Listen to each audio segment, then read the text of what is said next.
yaitu gel elektroforesis dan larutan buffer. Kemudian kita masukkan larutan marker ke dalam sumuran marker menggunakan micropipette. Nah, DNA marker ini digunakan untuk mengetahui ukuran dari fragmen DNA hasil dari VCR. Selanjutnya, sampel DNA hasil VCR dicampur dengan loading dye sebagai pemberat. Ini dimaksudkan agar sampel DNA tidak keluar dari sumuran.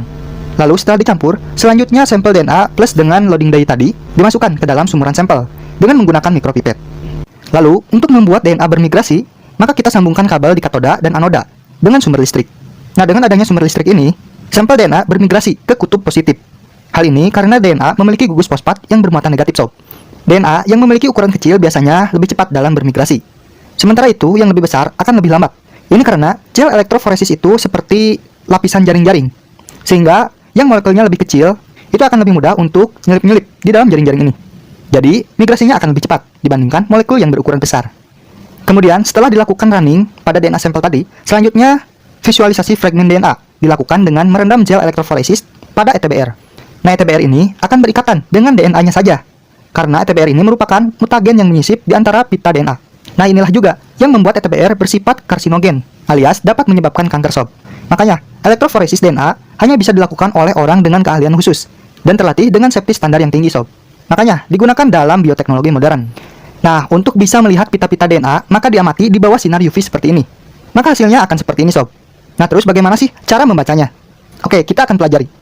Nah, tapi sob, sebelumnya perlu diketahui bahwa panjang DNA itu diukur dengan satuan pasang basa ya, atau BP. Jadi bukan meter ataupun sentimeter ya.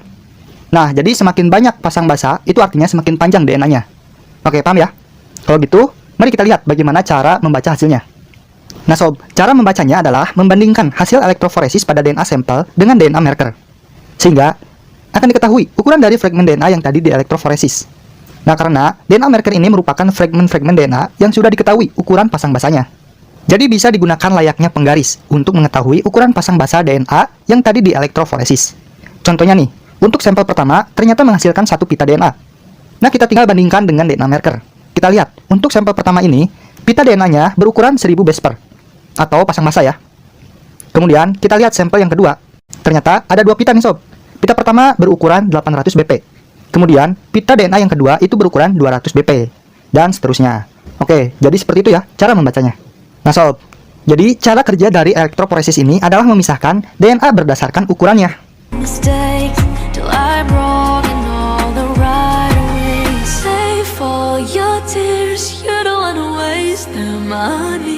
I'm not gonna be just like them. This is just the way that I am. Hey.